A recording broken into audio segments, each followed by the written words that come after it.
Hola, soy la Basmati, de nuevo con vosotros. Hoy os voy a hablar de un mosaico que hay en San Vitale, en la Rávena. Muchos lo conoceréis. Es mejor en directo porque tiene como... está enfrente... vamos a ver, vamos a ocuparnos. Voy a hacer una breve introducción espacio-temporal. Hay que es allí. Justiniano... eh, conquista. Ellos se denominan a sí mismos, estamos en Bizancio, Estambul actual. Eh, Ahora mismo, perdón, Constantinopla, que antes era Bizancio, que caerá en el 453. Entonces es cristiana y realmente se llama Imperio Romano, pero sabéis que el imperio se divide entre el Imperio de Oriente y el de Occidente. Entonces, una misión de Justiniano, el marido de Teodora, de quien os voy a hablar, es, digamos, recuperar lo que han conquistado ostrogodos, godos, etcétera. Entonces él conquista Italia, el norte de África y también parte de España, a los visigodos, pero después, cuando muere, todo eso vuelve a manos de los bárbaros, de los germanos. Bueno, y entonces, pues una de las cosas que se hacen es, para rendirle tributo, es esto, es un mosaico que tiene 335.000 piececitas, 335.000. Muchas de ellas son de oro. Mirad, es el único retrato que hay de Teodora. A mí me recuerda muchísimo, no sé si había estado en una boda sefardí, van vestidas totalmente ataviadas, exactamente igual, pero exactamente igual. Es muy, muy oriental. Bueno, entonces voy a describiros un poquito lo que se da en este retrato. Mirad, esto, la púrpura, están los tres Reyes Magos, pero los tres Reyes Magos no tienen aureola. Ella sí, Teodora sí. Este color púrpura solamente se hacían con cañailla. No sé cómo se dice nombre científico, que son unas caracolas que nos comemos aquí en el sur de España, en Almería, en Huelva he comido muchísimas, que son así como muy pinchosas, ¿no? Y es quizá el primer tinte que nosotros, bueno, hay otro tinte que es el tinte del azul índigo, que es el que de los vaqueros, que es del Indo, que es muy antiguo. El de los vaqueros será sintético, es más... bueno, y entonces esta púrpura es antiquísima, es quizás el primer tinte, y bueno, para hacer una capa púrpura se necesitaban miles y miles de cañadillas, ¿no? Que tienen otro nombre, se llaman caracolas de Tiro, vamos, pero que eran todo el Mediterráneo.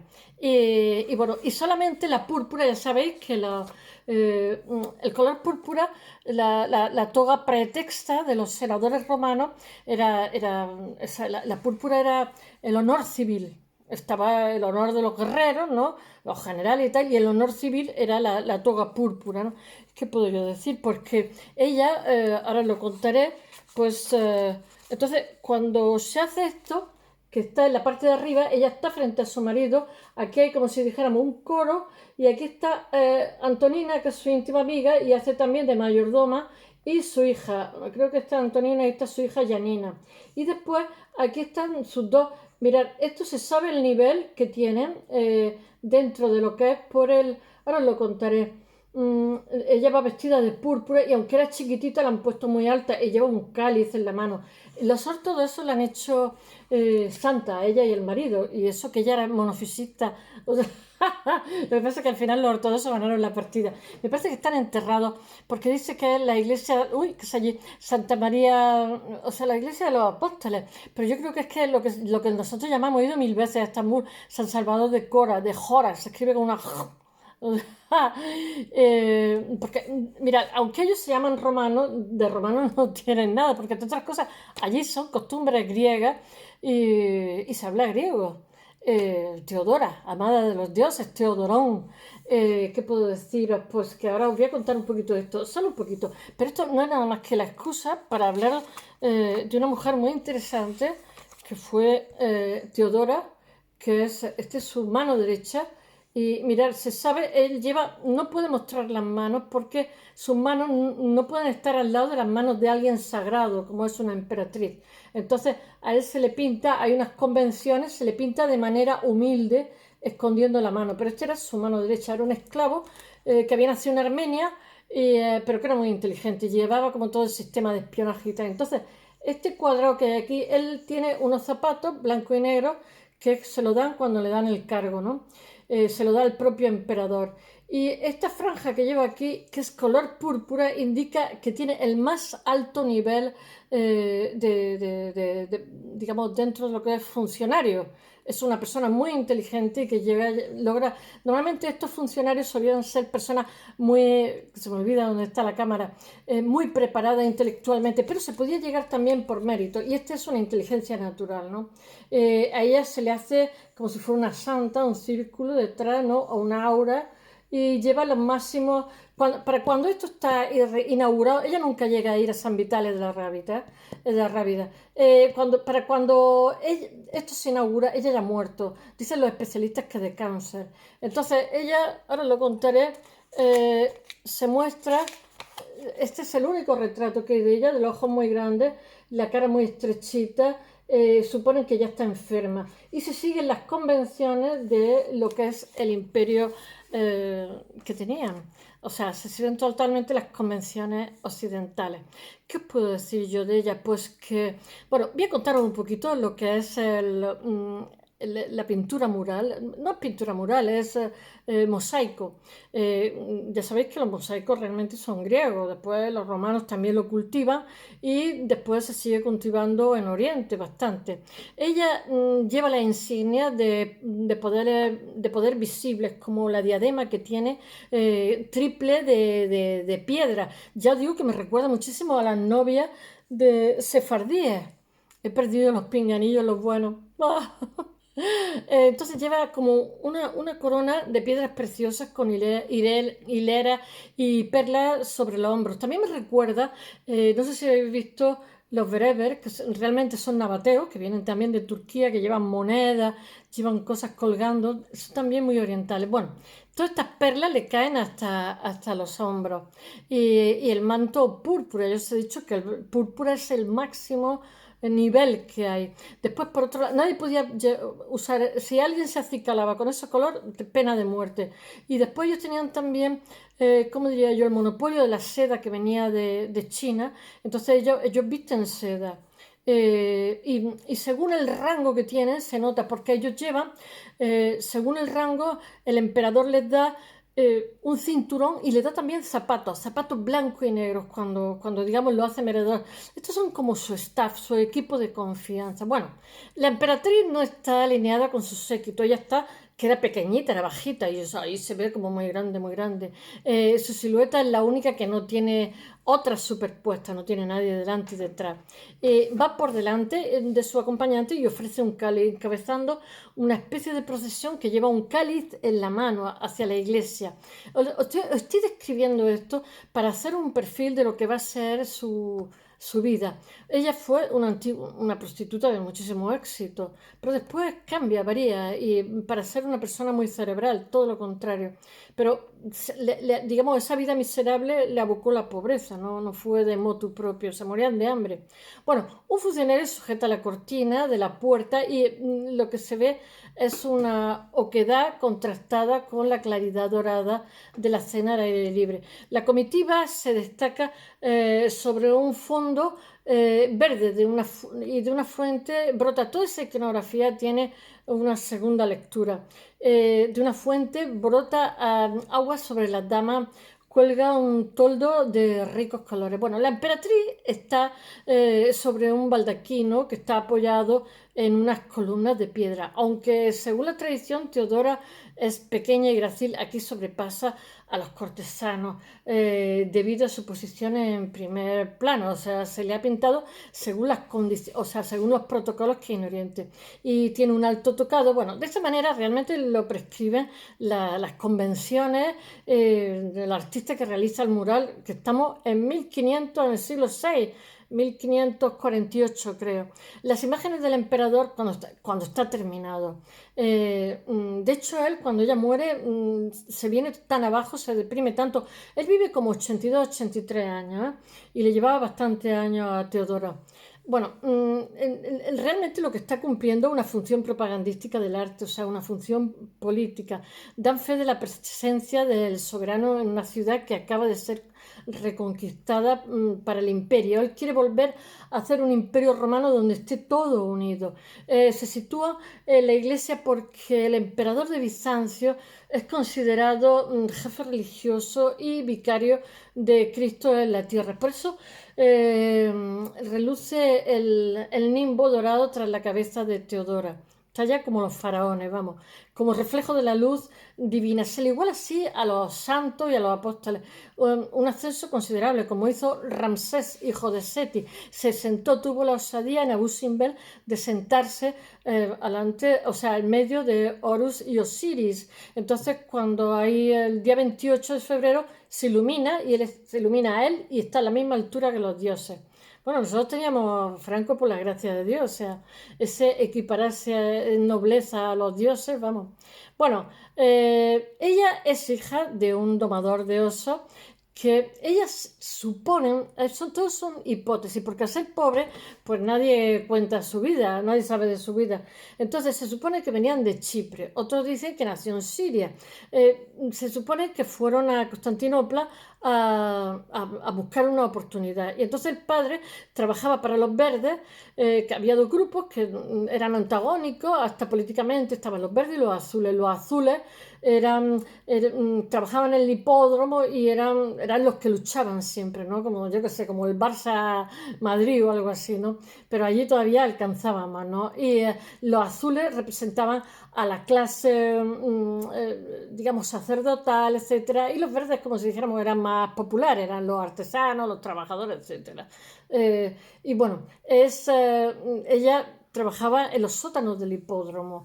Es curioso porque el hipódromo era como un arrabal, sin embargo hoy el hipódromo tiene un obelisco en medio y lo que tiene enfrente son, no sé si había estado en Estambul, son palacios, yo que sé, hay uno que es ¿cómo se llama? El Museo del Arte Árabe, que es una preciosidad, que son antiguos palacios, no sé.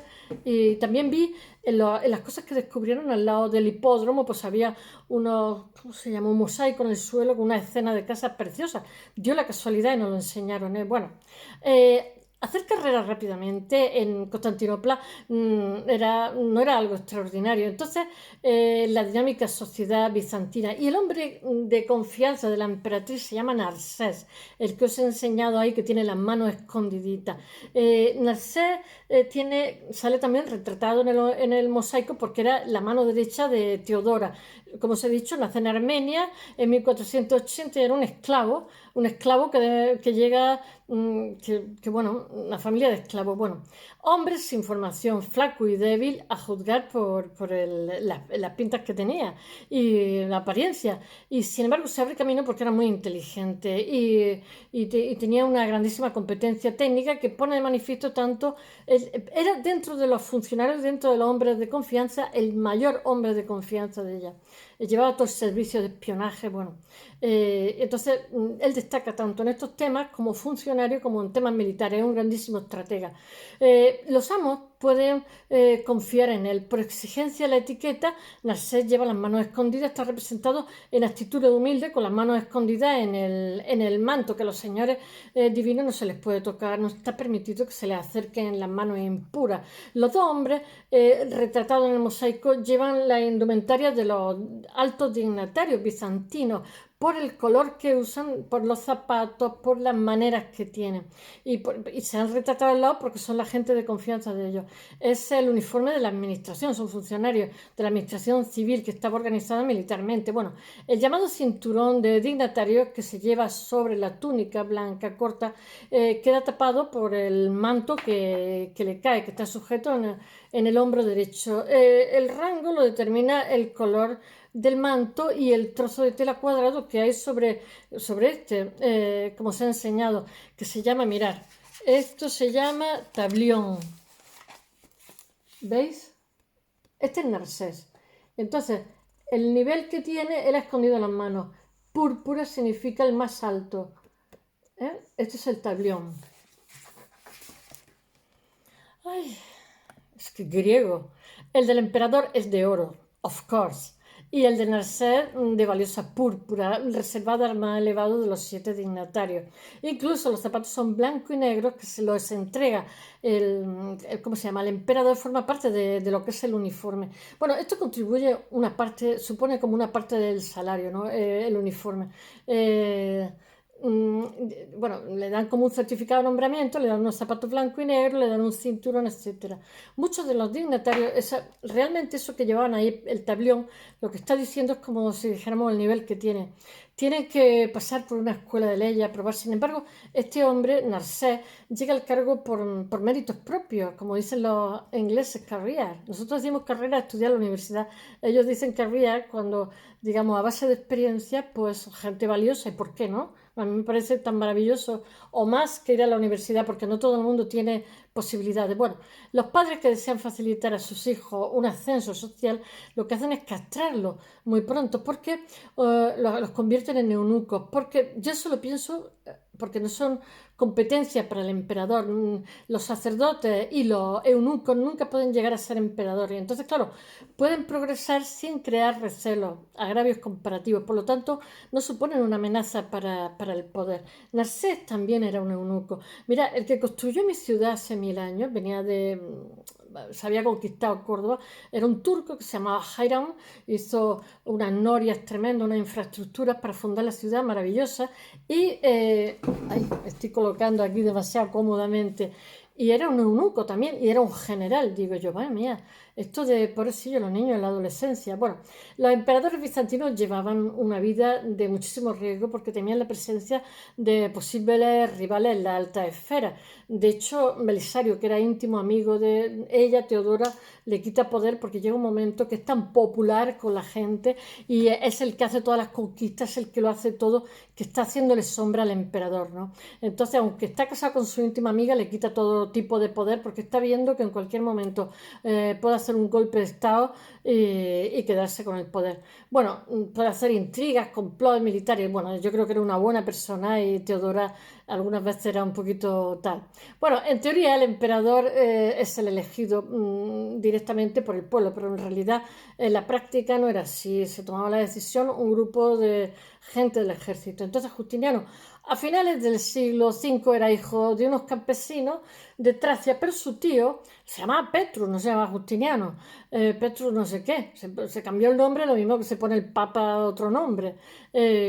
Y bueno, pero su tío no tenía descendencia, que era un soldado que era bastante diligente y fue inesperadamente proclamado emperador por las tropas. Y Justiniano lo acompañó a la capital, Constantinopla. Su tío estaba también casado con otra antigua prostituta, que es muy curioso. Cuando quiso casarse Justiniano con Teodora, la tita no lo dejó, digo yo, no te fastidies.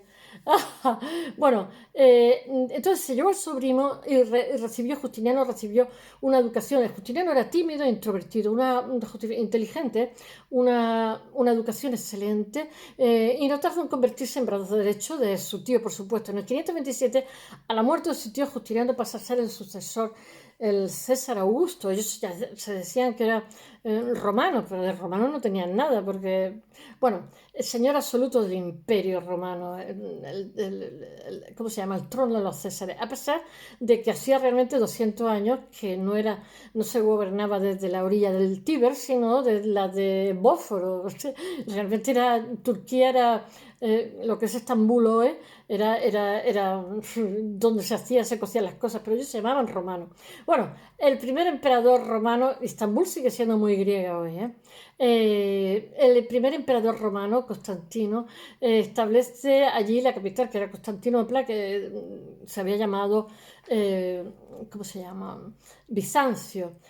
Antes de recibir el nombre de Constantinopla. La ciudad se llama Bizancio. Justiniano hereda. Se me ha olvidado contar que Justiniano hace el Códice, el Corpus Juris Civilis, que es lo que actualmente llamamos Código Napoleónico, que se utiliza y se copila gracias a él. Bueno, Justiniano hereda un territorio inmenso a lo largo del litoral oriental mediterráneo, unido tan solo por la religión. Lo de la religión fue un ardid político, bueno, una religión cristiana y por la persona del emperador. Realmente las regiones occidentales del antiguo Imperio Romano habían caído en manos de los pueblos germánicos. Y cuando Justiniano accede al poder, tiene la obsesión de recuperar el poder de Roma, la Rávena, etcétera, que estaban los ostrogodos. Bueno, el emperador impone como misión de su vida la restauración de lo que era el antiguo Imperio Romano, de las antiguas fronteras del Imperio Romano. Y allí siempre manda a Belisario, y Belisario lo hace todo estupendamente en su empeño. Pero es muy difícil mantener las fronteras, siempre es carísimo.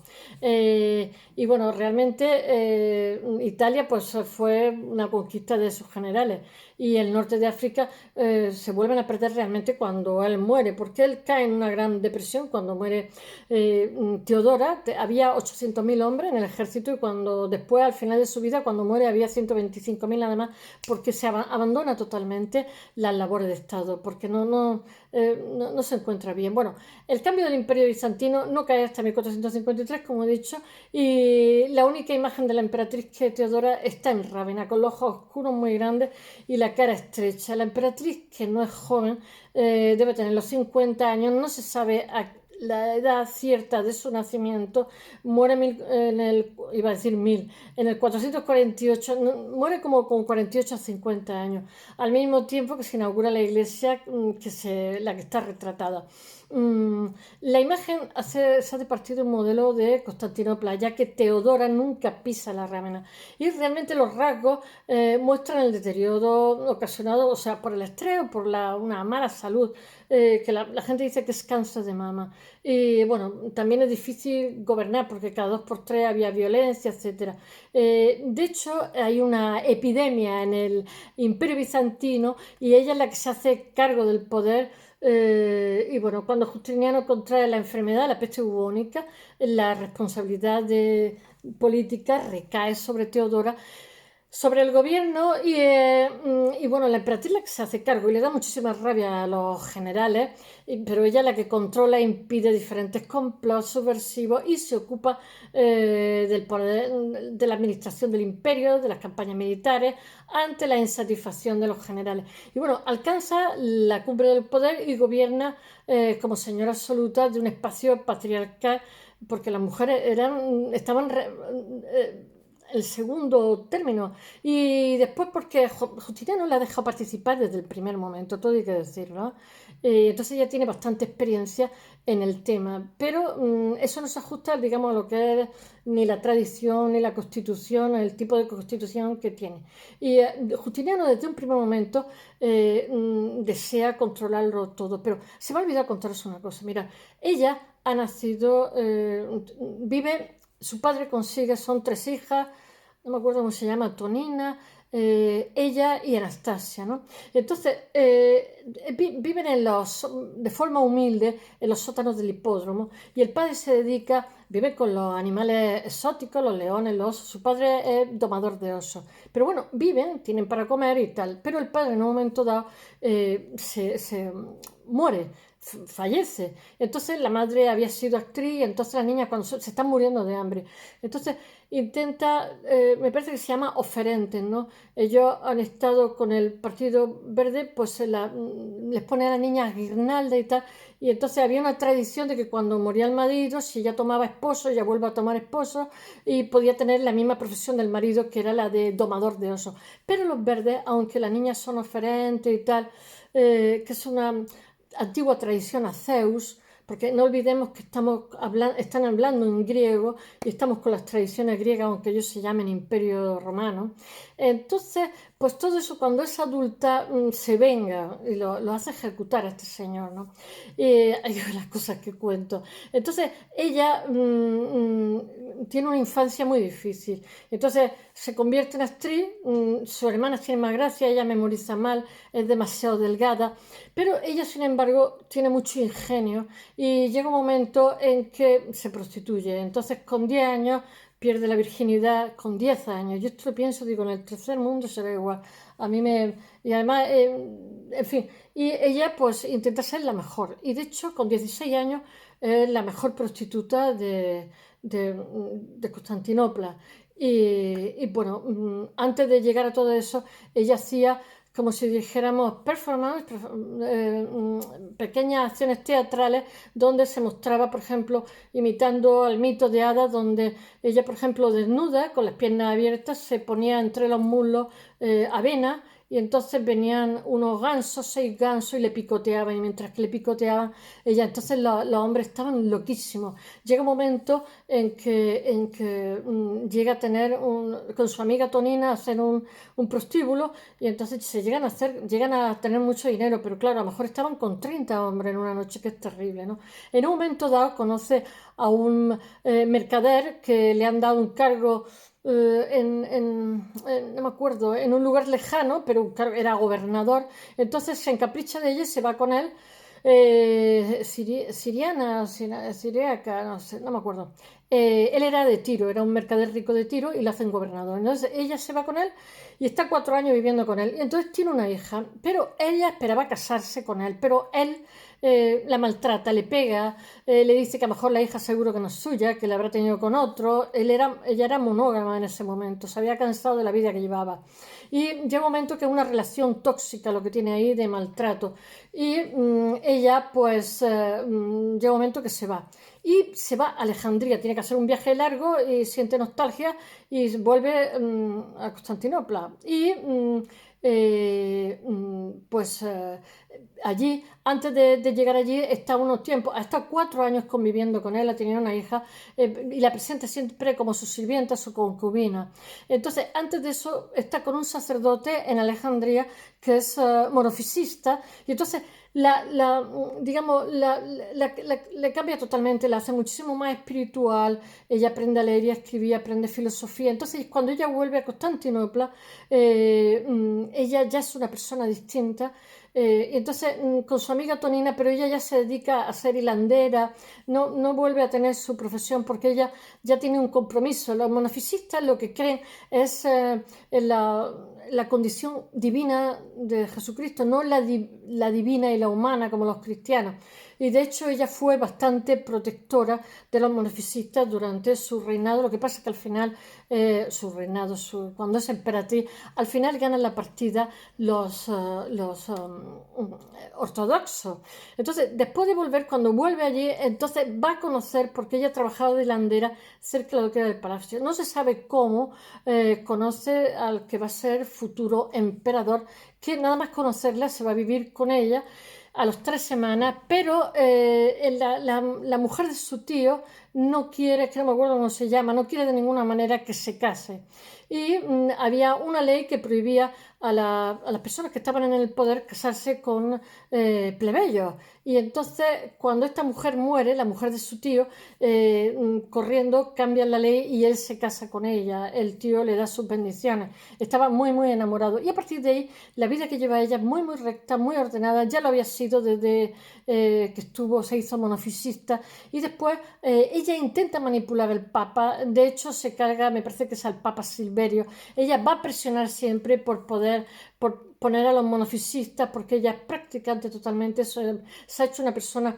Pero también les voy a decir una cosa, por ejemplo, al señor este que la maltrata, a su novio de 4 años, es bastante vengativa. Yo tampoco lo critico, que le pegó paliza y palizas, pues lo acusa de sodomía y lo hace castrar. Y él muere en la operación. Al que se le negó cuando eran pequeñas, la abocaron a la prostitución porque se morían de hambre, pues también lo hace ejecutar, que es el que estaba en el Partido de los Verdes. O sea, ella fue muy inteligente, muy diligente, pero también tenía un puño de hierro a la hora de pasar a cuchillo, y ella hizo unas leyes muy interesantes, como por ejemplo prohibió a los violadores, se les daba muerte, no había cadena perpetua, sino muerte directamente. Despenalizó totalmente, o sea, podían heredar los chicos que eran bastardos igual que los hijos naturales, igual que los hijos legítimos. Las chicas podían heredar igual que los hombres, porque no se permitía. Yo he conocido en Yemen las mujeres no heredan, siempre heredan por vía masculina. No sé, hizo infinidad de cosas. Por ejemplo, cuando ella era pequeña, un proxeneta podía forzar a una chica a la prostitución, prohibió eso también. Dio la posibilidad, permitió el aborto, dio la posibilidad de que las mujeres pudieran no ejercer la prostitución. En fin, creo que se ha hablado un poco de Teodora. Es una persona que está claro que tuvo que ejercer la prostitución por las condiciones dificilísimas que les tocó vivir, pero que cuando tuvo posibilidades mostró que era una persona muy inteligente, muy interesante, que ha pasado la historia totalmente porque iba por delante. Espero que os haya gustado. Mañana vuelvo con un arquitecto. Chao.